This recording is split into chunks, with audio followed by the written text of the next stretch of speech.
Good morning, students. How are you all? Hope you are all good and fine. In today's class, we will start our new next chapter, that is second chapter, Cell, the basic unit of life. So, our Earth is a beautiful place where in different types of organisms coexist. Cell क्या है? Basic unit of life, यानी हमारी life कहाँ से start हो रही है? First cell से. सो अर्थ क्या है? हमारी एक ब्यूटीफुल प्लेस है. तो ये अर्थ में डिफरेंट टाइप्स ऑफ ऑर्गेनिजम्स है ना. हम अकेले ह्यूमन बींग्स नहीं है ना. इसमें हमारे साथ साथ दूसरे ऑर्गेनिजम्स भी रह रहे. From minute mosses to huge conifers, invisible bacteria to huge blue whales, all have a basic unit called cell. ठीक है ना. मॉसेस यानी ये प्लांट्स है, छोटे प्लांट्स, फर्स्ट प्लांट्स जो हमको हमारी नज़रों में नहीं दिखाई देते. तो मॉसेस से लेके लार्ज कोनिफेट्स तक, और इनविजिबल बैक्टीरिया से लेके जो ब्लू वेल्स है, ह्यूज ब्लू वेल्स, वहाँ तक सबको क्या है? एक बेसिक यूनिट है. उसको क्या बोल रहे हैं हम? Cell. Let us study about the cell. Before the first microscope was invented around 350 years ago, people were not aware of living world that was not visible to the unaided eye. Thereafter, many scientists have been observing and describing unknown world with the help of microscopes. ठीक है ना. तो before जब microscope invent होने से पहले around 350 years ago, जब लोगों को मालूम नहीं था कि वर्ल्ड क्या है. ठीक है ना. जो चीज़ हमको दिखाई नहीं दे रही नज़रों को, ये चीज़ भी दुनिया में है, बल्कि ये क्या था पहले के लोगों को मालूम नहीं था. फिर इसके बाद मैनी साइंटिस्ट ऑब्ज़र्व करना स्टार्ट करे, डिस्क्राइबिंग करना स्टार्ट करे. ये दुनिया के बारे में हमको जो भी मालूम नहीं था वो सब मालूम कराए. कौन? Scientist. You may recall that all the living organisms carry out certain basic functions. Can you list those functions? तो हम लिविंग ऑर्गेनिजम्स क्या है? थोड़े बेसिक फंक्शंस कैरी आउट कर दे. Different sets of organs perform specific functions. Different sets of organs perform specific function, यानी body में हर ऑर्गन हर अलग अलग फंक्शन करता. Do you know what is the basic structural unit of an organ? To study about basic structures, a proper use of microscopes, preparation of microscopic slides and staining is essential. तो हमारा organ है, अब suppose heart है हमारा. Heart, तो heart किस में function कर रहा है? इन सर्कुलेशन, यानी हमारे बॉडी में जो भी ब्लड सर्कुलेट हो रहा वो कौन रेगुलेट करते? हार्ट. तो हार्ट क्या है? एक ऑर्गन है. तो ये ऑर्गन किस चीज़ से बना हुआ है? कभी डाउट आया? तो ये ऑर्गन हमारा सेल से बना हुआ. तो असल मेन फंक्शन जो है हमारे बॉडी का वो कहाँ पर हो रहा? सेल में होता. तो ऐसे मिलियंस ऑफ सेल्स से बने हुए हैं हम. Discovery of the cell. It was in the year 1665 that Robert Hooke, a British scientist, observed thin slices of कॉक. ठीक है ना. कौन से ईयर में? 1665 में. रॉबर्ट हुक कौन है? नो एक ब्रिटिश साइंटिस्ट है. क्या करे? थिन स्लाइसेस ऑफ कॉक, यानी बार्क, ट्री का जो ट्रंक का पोर्शन रहता ना, वहाँ पर जो बीज का पोर्शन रहता ट्री के, उसको हम कॉक बोलते. तो वहाँ से लेकर उन्हें ऑब्जर्व करा था. कौन? Robert Hooke. He observed that the cock resembled the structure of a honeycomb consisting of many empty spaces or empty box-like structures. Diagram में देख सकते हैं आप लोग. वो ट्री के जो बीज का हिस्सा लिए थे उन्होंने, उसको ऑब्जर्व करने के बाद उनको कैसा दिखा? शहद की मक्खियों का जो घर रहता नहीं, वैसे उसका शेप दिखा उनको. तो वो शेप के अंदर क्या है? एम्प्टी बॉक्स लाइक स्ट्रक्चर्स है. He thought the cock was made up of very small cavities. तो पहले क्या सोचे नो कि ये कॉक है ना स्मॉल कैविटीज से बना हुआ है शायद, बल्कि सोचे. Robert Hooke called these cavities as cells. ये कैविटीज़ को रॉबर्ट हुक क्या नाम दिए? Cell. Cell is a Latin word for a little room. Latin language में सेल का मतलब क्या है? Little room.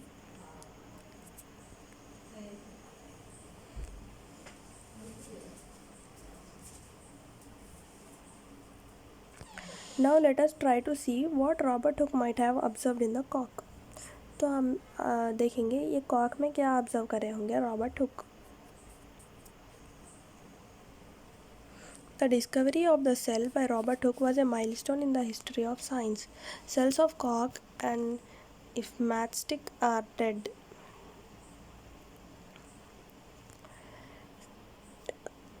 Cells of cork and of matchstick are dead cells. Can we see living cells under the microscope? If so, how will their structure be same as that of dead cells? With the help of given activities, you will know more about cells.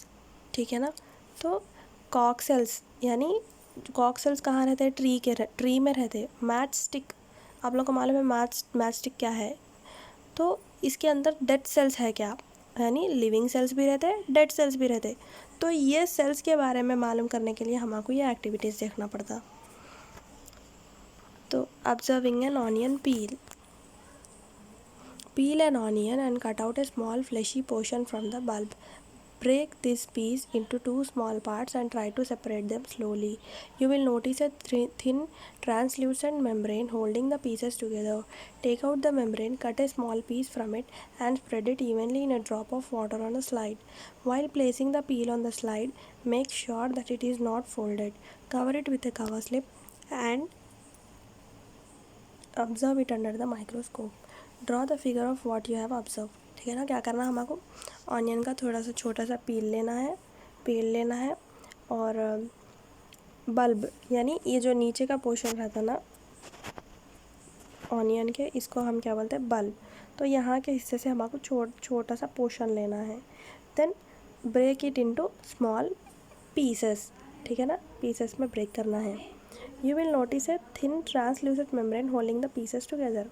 इसमें हमको क्या दिखती है? एक thin membrane दिखाई देती। Take out the membrane, वो membrane को हमको निकाल देना है बाहर। Then cut a small piece from it and spread it evenly in a drop of water on a slide. While placing the peel on the slide make sure that it is not folded. ठीक है ना। जब हम small piece cut कर रहे हो membrane की, तो वहाँ पर क्या है? वो पील फोल्डेड नहीं रहना, अच्छी ओपन रहना वो पील। Cover it with a cover slip and observe it under the microscope. Draw the figure of what you have observed. Compare your figure with figure 4.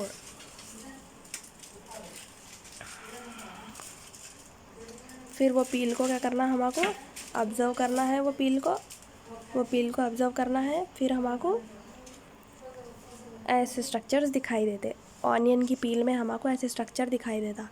तो the onion peel that you observed are plant cells. Onion क्या है? Plant है, animal है। Onion plant है। तो plant cells कैसे रहते? देखो, do animal cells also look similar to these cells? Question है। तो इसके लिए हमको और एक एक्टिविटी है।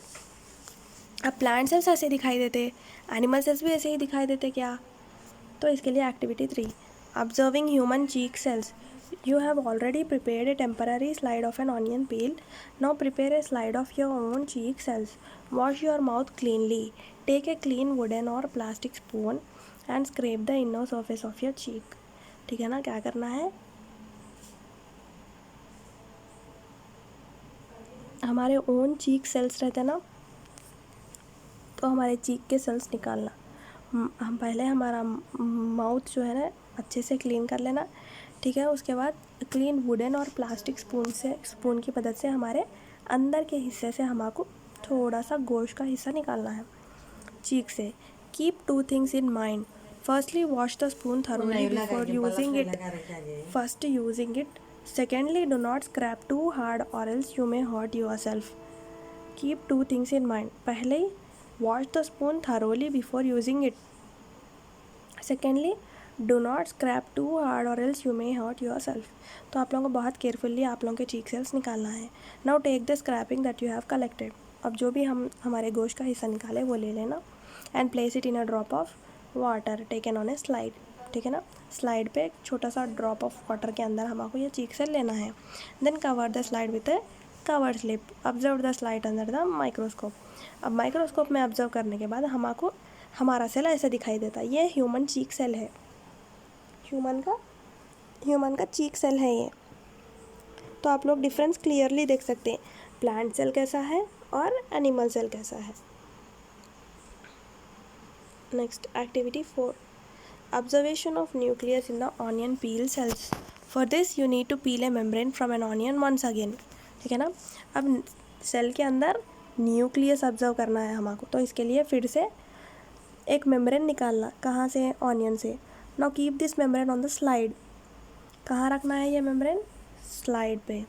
And add 1 to 2 drops of the stain, इसके ऊपर क्या करना, हमको कलर करना है, कलर डालना है, सैफ्रनिन या फिर मिथिलिन ब्लू या फिर रेड इंक, कुछ भी डाल लो, सिर्फ 1 या 2 drops. Cover this with a cover slip and leave it for about 5 minutes. Then add water dropwise from one side of the cover slip while removing the extra water with a filter paper from the other side. This will help in washing away the extra stain. Now observe this slide on the microscope. ठीक है ना, cover slip से cover करने के बाद उसको 5 minutes के लिए छोड़ दो, फिर से वाटर ऐड करना ड्रॉप वाइज एक साइड से, देन एक्स्ट्रा वाटर जो भी है वो सारा हटा देना है। तो इसके बाद हमको ऐसे दिखाई देते हैं हमारे चीक सेल्स के अंदर स्मॉल राउंड कलर के स्ट्रक्चर्स, ये हर सेल में एक एक दिखाई देते डॉट्स, देखो हर डब्बे में एक एक है, हर डब्बे में एक एक। तो इसको इन लोग क्या नाम दिए, न्यूक्लियस। द ब्लू और red spot observed with the cell is a nucleus. ठीक है ना, ये जो ब्लू कलर का पार्ट जो दिख रहा है ये क्या है, न्यूक्लियस। सिमिलरली जब हम चीक सेल्स में ऑब्जर्व, ऑनियन सेल्स को जैसा निकाल के ऑब्जर्व करें, सेम वैसे ही चीक सेल को ऑब्जर्व करना, यानी हमारे मुंह के अंदर के हिस्से का गोश्त थोड़ा सा लेकर ऐसे ही माइक्रोस्कोप में अगर आप ऑब्जर्व करेंगे तो हमारा चीक सेल ऐसे ही दिखाई देगा। तो हमारे सेल के अंदर देखो स्मॉल राउंड कलर के डॉट्स है ना, ये क्या है, न्यूक्लियस। ठीक है ना, तो फाइनली सेल का डेफिनेशन क्या दिए, the basic structural and functional unit of the living body, यानी स्ट्रक्चर भी सेम रहेगा, फंक्शन भी सेम है। तो ऐसे सेल्स को क्या बोल रहे हैं, सेल बोल रहे हैं, the basic structural and functional unit of the cell in the living body. ठीक है ना, आई होप आप लोगों को आज की क्लास समझ में आई होगी। आगे का चैप्टर हम नेक्स्ट क्लास में डिस्कस करेंगे। Thank you.